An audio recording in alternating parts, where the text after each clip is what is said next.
ज़बूर उसका 27 बाब उसकी तीसरी आयत।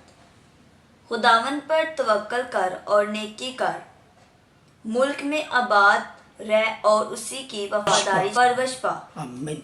खुदा का पाक कलाम पढ़ा सुना जाना हम सब के लिए बाइस से बरकत हो।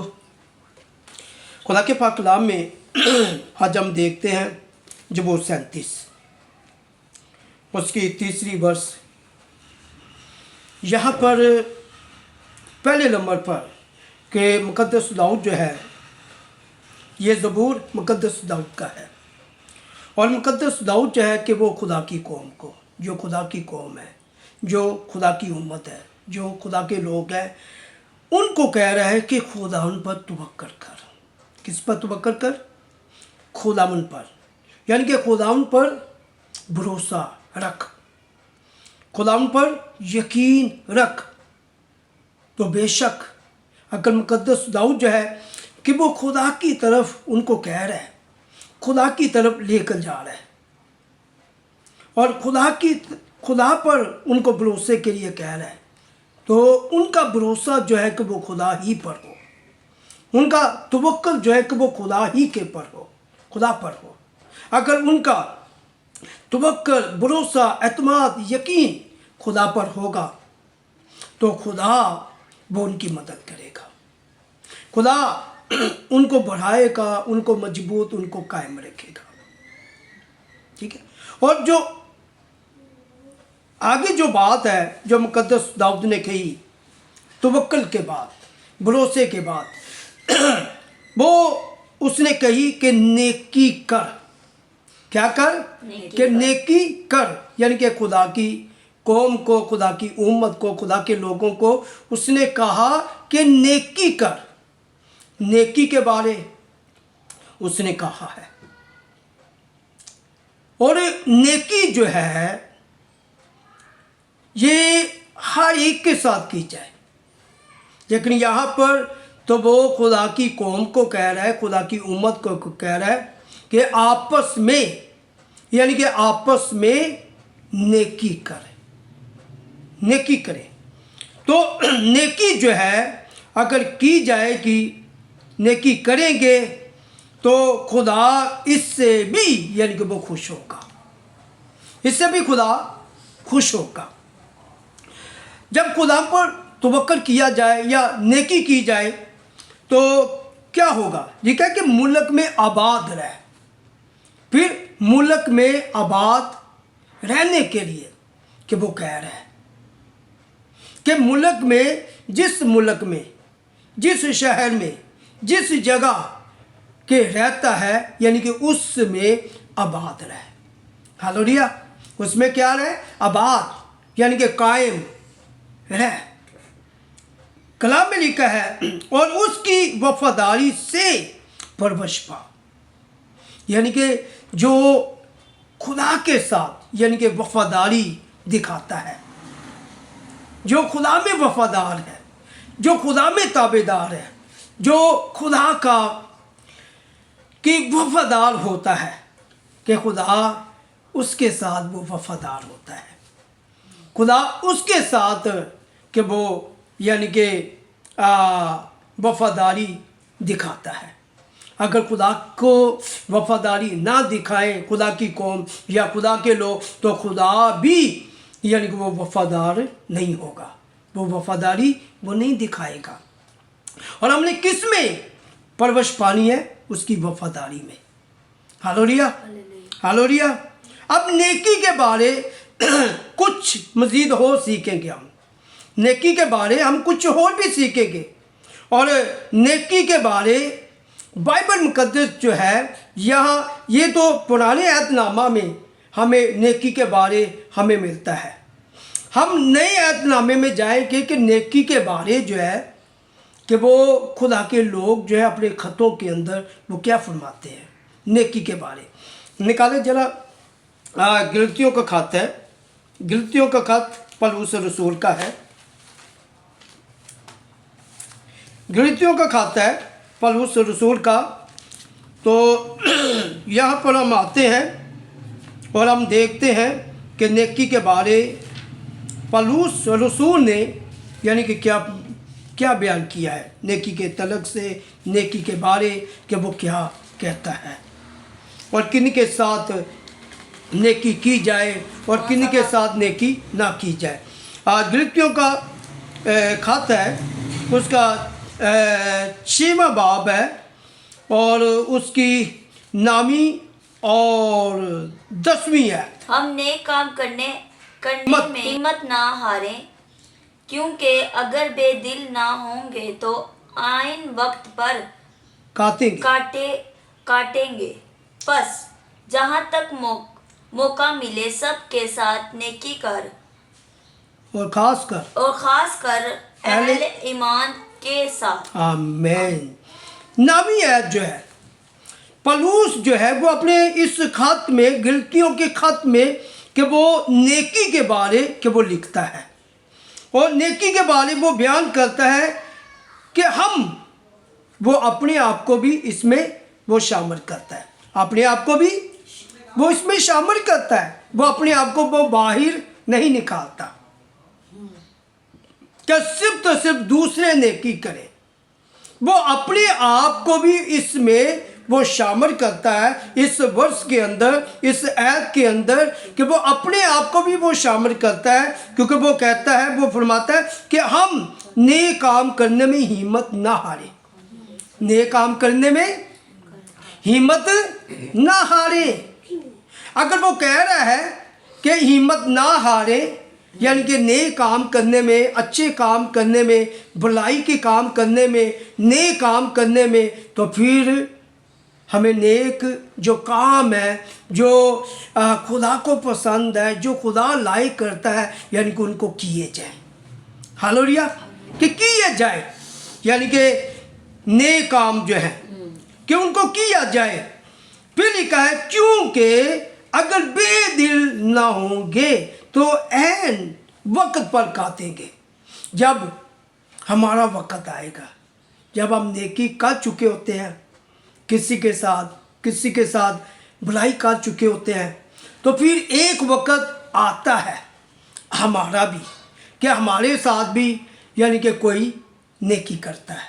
ठीक है कि ऐन वक्त अगर हम बेदिल ना होंगे, जब हम बेदिल ना होंगे यानी कि मायूस ना होंगे, ना उम्मीद ना होंगे, तो क्या होगा कि ऐन वक्त पर कि खुदा किसी न किसी ज़रिया से वो हमारी भी ज़रूरत यानी कि पूरी करेगा और हम काटेंगे।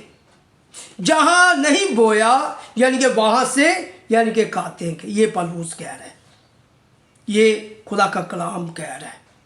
और बहुत से लोग हैं कि वो नेकी करने से कि वो डरते भी हैं, वो हिम्मत भी आ जाते हैं कि नेकी करना हो सकता है कि वो ना पसंद करते हों, है। लेकिन यहाँ पर पौलुस तो ये कह रहा है, ये फरमा रहा है कि नेक काम करने में हिम्मत ना हारे, क्योंकि अगर बेदिल ना होंगे तो ऐन वक्त पर काटेंगे।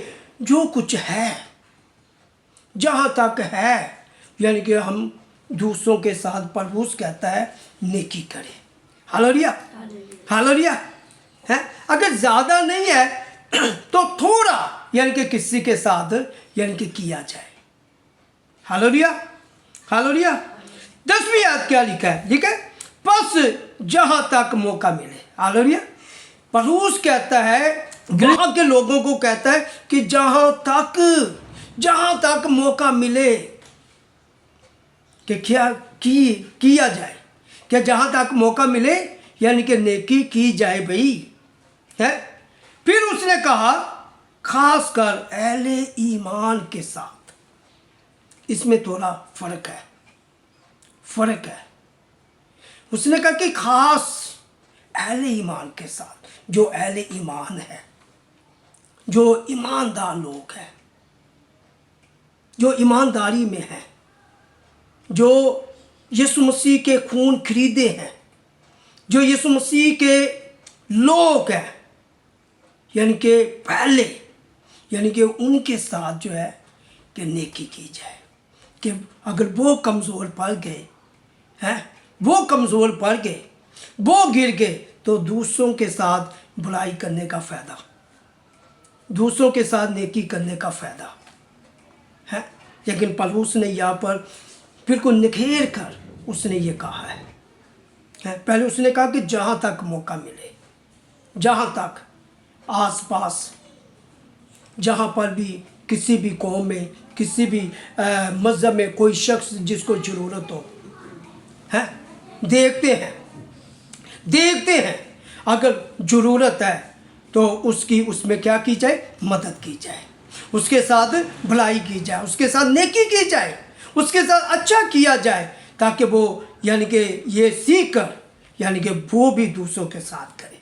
हालेलुया है। लेकिन जब आगे आगे हम देखते हैं ना, पौलुस ने कहा कि खासकर अहले ईमान के साथ, तो हमने जो ईमानदार लोग हैं, जो खुदा के लोग हैं, चाहे वो कलीसिया है, चाहे वो खादम है, पौलुस ने अपने खात में ये भी लिखा, ये भी बयान किया, बेटा ये भी बयान किया, उसने लिखा अपने खात में कि कमज़ोरों को संभालो। कमज़ोरों को, कमज़ोर कौन है? यानी कि कलीसिया, खादम, जब वो मुसीबतों में से गुज़रते हैं, क्योंकि जब मसीहत में यानी कि उसमें शामिल होता है ना, तो ये नहीं है कि आया कि उसके रास्ते बिल्कुल क्लियर हैं, उसके रास्ते बिल्कुल साफ है, नहीं, उसके रास्तों में बड़ी रुकावटें आएंगी, बड़ी मुश्किलातें आएंगी, बड़े हालात, बड़ी मुश्किलातें उनको सामना करना पड़ेगा, सामना आएगा, है। तो वही वक्त होता है ऐसे लोगों के साथ, यानी कि वो कमज़ोर ना पड़े, उनके साथ भलाई की जाए, नेकी की जाए, ताकि वो गिरने ना पाए। अब जरा हम याकूब के खत को देखते हैं। याकूब उसका 2 बाब। अगर कोई भाई या बहन तंगी में हो और उनको रोजाना रोटी की कमी हो और तुम में से कोई उनसे कहे कि सलामती के साथ जाओ, गरम और सैर रहो, मगर जो चीजें तन के लिए दरकार हैं वो उन्हें ना दे, तो क्या फ़ायदा? आमीन। यहाँ पर याकूब रसूल जो है वो क्या लिखता है अपने खात में? वो अपने खात में जो है कि वो आम लोगों को नहीं वो लिखता, ये आम लोग नहीं है, ये वो लोग हैं कि जो मसीह में आ चुके हैं, जो मसीह बन चुके हैं, जो तौबा कर चुके हैं, निजात पा चुके हैं, ये ईमानदार हो चुके हैं, ये उनको खत लिखा जा रहा है ये खत उनको लिखा जा रहा है भाई, ईमानदार लोगों को, ध्यानदार लोगों को, कि उनको कहा गया है याकूब, अगर कोई भाई या बहन नंगी हो, नंगी से मुराद है गरीब हो, तंगदस्ती में हो, मुसीबत में हो, है, तो याकूब कहता है और उनको रोजाना रोटी की कमी हो। ऐसे लोग जो हैं अगर उस वक़्त थे तो उनको कहा जा रहा है कि अगर तुम्हें कोई नज़र आती है, कोई तुम्हें नज़र आता है तो उनके साथ अच्छा करो, उनकी मदद करो।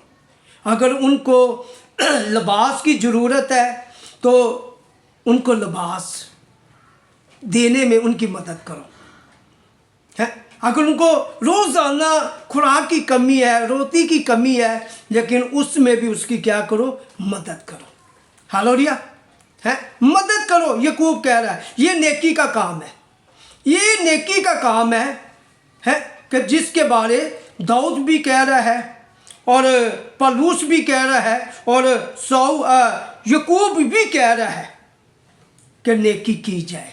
यानी कि ऐसे लोग जब मसीहत में, कलीसिया में खादमों में हमें नज़र आते हैं, तो ऐसे लोगों की मदद की जाए।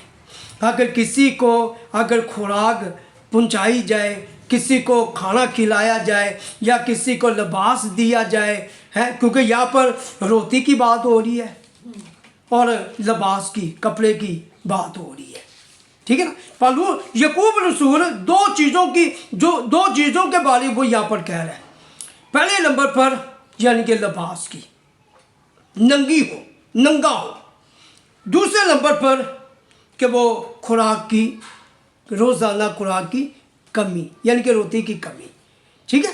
यानी कि जहाँ तक हो सके अगर हमें ऐसे लोग नज़र भी आते हैं तो उनको नज़रअंदाज ना किया जाए, उनकी बल्कि फिक्र की जाए, उनका ख्याल किया जाए। हालेलुया, उनका ख्याल किया जाए। अगर उनका ख्याल किया जाए या उनकी फ़िक्र की जाए या उनको लिबास दिया जाए या उनको खुराक दी जाए, तो मुझे आप बताएं कि क्या खुदा इस नेकी से वो खुश नहीं होगा? वो इस नेकी से वो खुश होगा। खुदा ये चाहता है, खुदा ये चाहता है कि जो मेरे लोग हैं, मैं दूसरों की बात नहीं करता, बल्कि आज यकीन जाने कि आम लोग जो हैं, आम लोग, कभी आपने टिकटॉक पर आपने देखा हो आम लोग जिन्होंने तौबा भी नहीं की, बपतिस्मा भी नहीं लिया, रूह कुदस भी नहीं लिया, हो सकता है कि वो बाइबल को भी ना जानते हो, वो बाइबल को भी ना पढ़ते हो, हैं। मैं देखता हूँ, यकीन जाने वो राशन देते हैं, खुराक देते हैं, दूसरों की मदद करते हैं। तो कभी कभी मैं देखकर मैं बड़ा इस बात पर हैरान होता हूँ कि जो काम नेक लोगों को करना चाहिए, ईमानदारों को करना चाहिए, ये वो काम नहीं रहे बल्कि दूसरे लोग कर रहे हैं। लेकिन जो ईमानदार लोग हैं ना, जो रासबाज लोग हैं, मैं कहूँगा कि उनको भी चाहिए, वो भी यानी कि किसी को अगर देखते हैं कि भी इसको यानी कि अब ज़रूरत है, इसको लिबास की ज़रूरत है और इसको खुराक की ज़रूरत है, तो इसको पहुंचाई जाए या इसको दी जाए। हालेलुया, है। अब मैं आता हूँ रासबास जो लोग हैं, अब मैं आता हूँ कि जो रासबास लोग नहीं हैं, उनके बारे यीशु मसीह क्या कहता है, यीशु मसीह क्या फरमाता है, उनको यीशु मसीह क्या फरमाता है।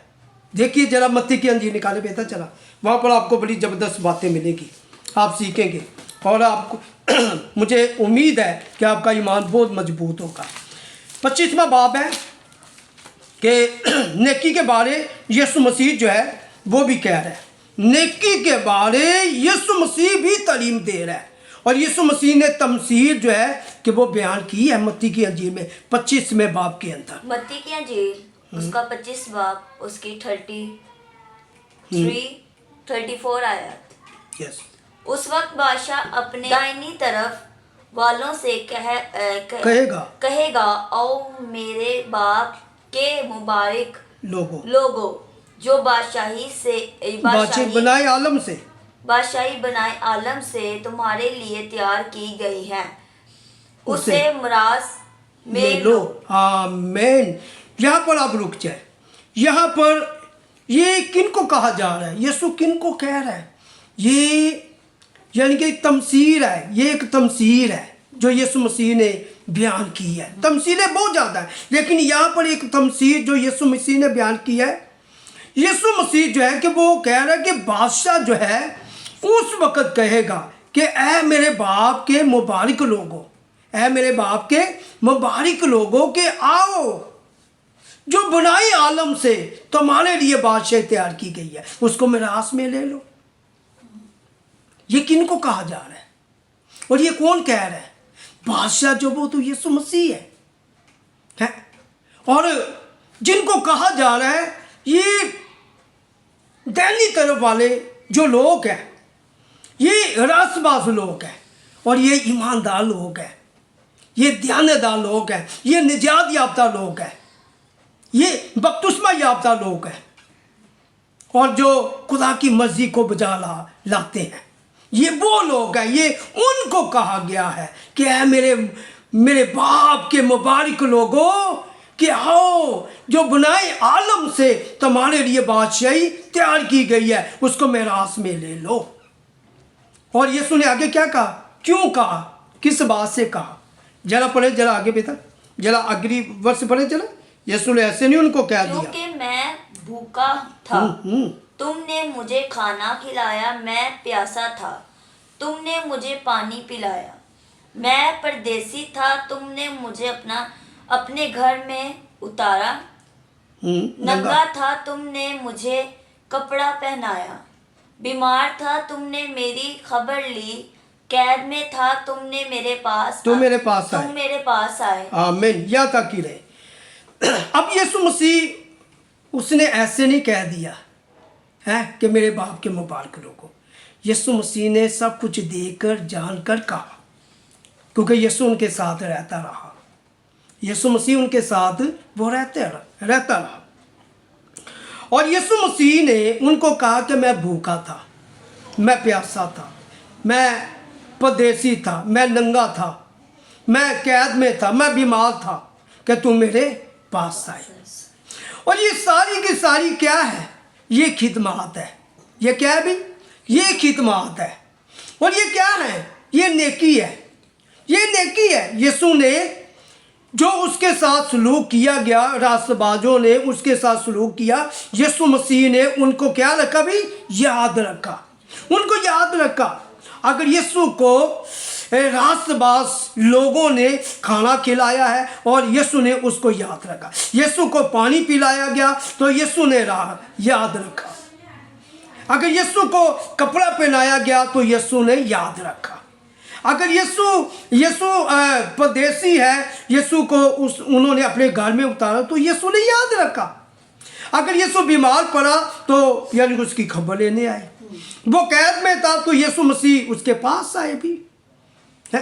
लेकिन रास्तबाज लोग ये सुनकर वो इस बात से बड़े हैरान हो गए, वो परेशान हो गए कि कब भाई, क्या वो कह रहे कि ऐ बादशाह, ऐ खुदावन, कब कि हम तुझे भूखा देकर तुझे खाना खिलाया और प्यासा देकर पानी पिलाया और परदेसी जानकर घर में उतारा, नंगा देकर कपड़ा पहनाया, या बीमार या कैद में देकर हम तेरे पास आए।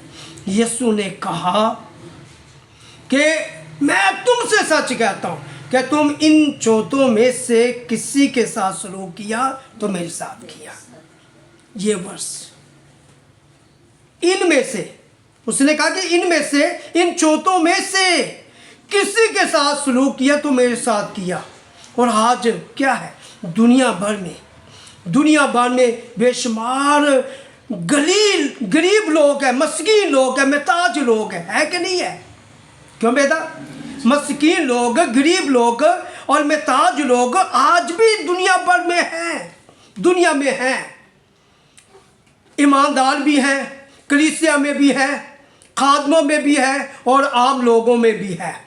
मस्कीन, गरीब, महताज लोग आज भी है। अगर उनके साथ अगर ये सलूक किया गया है, उनको खाना खिलाया गया है, उनको पानी पिलाया गया है, या उनको अपने घर में उतारा गया है, या उनको लिबास दिया गया है, उनके बीमारी की हालत में यानी कि उनकी खबर ली गई है, तो यीशु कहता है ये सलूक मेरे ही साथ किया है। हालेलुया। यीशु मसीह कहाँ पर अगर उन्होंने किया है तो कहाँ पर यीशु बुला रहा है? बादशाही में। हालेलुया। बादशाह में वेलकम कह रहा है, क्योंकि उन्होंने किया है, उन्होंने नए काम किए, अच्छे काम किए, तो यीशु ने इसीलिए यानी कि उनको वेलकम कहा है, उनको यानी कि वो जगह अता की है कि जहाँ आंखों का रोना नहीं है, दांतों का पीसना नहीं है, वहाँ पर सुकून है, इत्मीनान है। हालेलुया। वहाँ पर के सोने की सड़कें हैं, दूध की नदियाँ बहती हैं। वहाँ पर अगर लाइट नहीं भी है तो कोई टेंशन नहीं है। वहाँ पर ना कोई झगड़े हैं, ना वहाँ पर लगाने की कोई बदमनी है, सुकून ही सुकून है। हालेलुया। हालेलुया। आप देखिए कि जिन्होंने नेकी के काम किए ही नहीं है, जिन्होंने अच्छे काम नहीं किए हैं, लेकिन उनके लिए क्या पैगाम है। लेकिन आज भी ये पैगाम मैं कहूँगा कि जिन लोगों तक ये पैगाम जाएगा, ये उनके लिए, अगर वो करते हैं तो अच्छी बात है, फिर उनको वेलकम किया जाता है बादशाही में। जो नहीं करते लेकिन उनके लिए खतरा है, उनके लिए नुकसान है कि नहीं? उनके लिए नुकसान है। जरा पढ़े बेटा, जरा वर्षा की नीचे वाली। फिर वो बाईं तरफ वालों से कहेगा, ऐ मराउनो मेरे सामने से उस हमेशा की आग में चले जाओ जो इब्लीस और उसके फरिश्तों के लिए तैयार की गई है। आमीन। या पढ़ी रहे। यहाँ पर क्या कहा गया? ये उन लोगों को यीशु ने कहा कि जो बाएं तरफ वाले लोग हैं, यीशु मसीह ने उनको ये कहा, उनको ये फरमाया, ए मराउनो, यानी कि मराउन के जो मैनी है वो लानती है। यीशु ने आप देखिए उनको कैसे मुखातब किया, कैसे उनको बुलाया कि ए मराउनो, ए लानतियो, कि मेरे सामने से उस हमेशा की आग में चले जाओ। उनको क्या कहा? भी जो भाई तरफ वाले लोग हैं हमेशा की आग। उनको कहा पहले नंबर पर मलाउन यानी कि लानती, दूसरे नंबर पर उनको कहा गया उस हमेशा की आग में चले जाओ। क्यों चले जाओ भाई? वजह क्यों चले जाओ?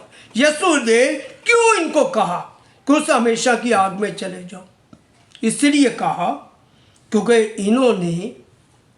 इन्होंने वो काम नहीं किए कि जो रासबास लोगों ने किए हैं। जो रासबास लोगों ने किए हैं, इन्होंने वो काम नहीं किए। वो नए काम इन लोगों ने नहीं किए। ये दो ग्रोह हैं, यानी कि पहले ग्रोह ने यानी कि नए काम किए, अच्छे काम किए, भलाई के काम किए हैं, लेकिन दूसरा ग्रोह जो है इसने नए काम नहीं किए, अच्छे काम नहीं किए हैं। लेकिन इनको कहा गया, इनको फरमाया गया कि ए मराउनो, मेरे सामने से उस हमेशा की आग में चले जाओ। कि जो अबलीस के लिए, किन के लिए तैयार की गई? अबलीस के लिए तैयार की गई है, यानी कि हमेशा की आग, और उसके फरिश्तों के लिए तैयार की गई है।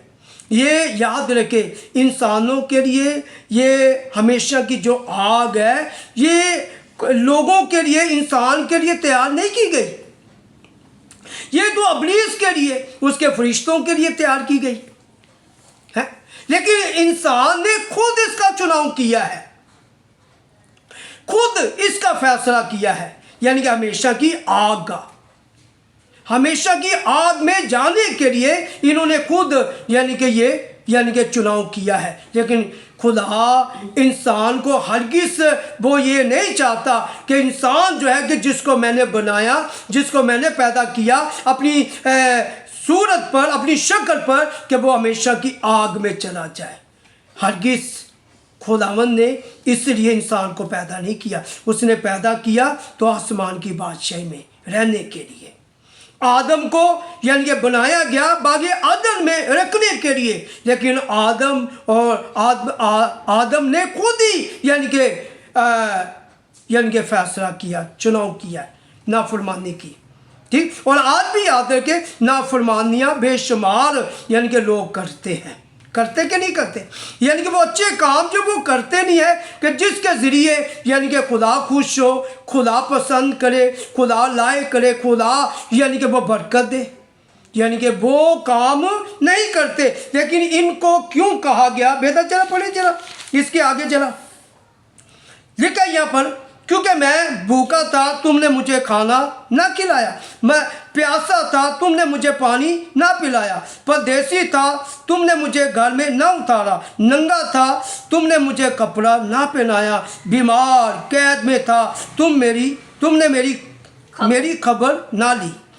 तब वो भी जवाब में कहेंगे, ऐ खुदावंद, हमने कब तुझे भूखा, प्यासा या परदेसी या नंगा या बीमार या कैद में देख तेरी खिदमत ना की। उस वक़्त वो उनसे जवाब में कहेगा, मैं तुमसे सच कहता हूँ कि जब तुमने इन सबसे छोटों में से किसी के साथ यह सलूक ना किया तो मेरे साथ न किया। और ये हमेशा की सजा पाएंगे मगर रात बाद हमेशा की जिंदगी पाएंगे। आप देखें, यानी कि बादशाह जो है वो किस वजह से उनको कह रहा है हमेशा की आग में चले जाओ।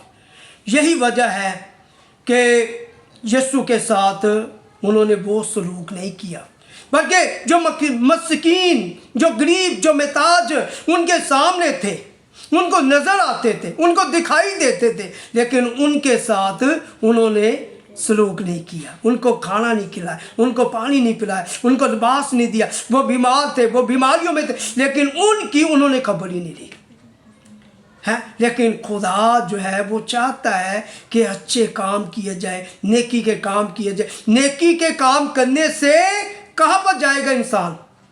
कहाँ पर जाएगा? आसमान की बादशाह में।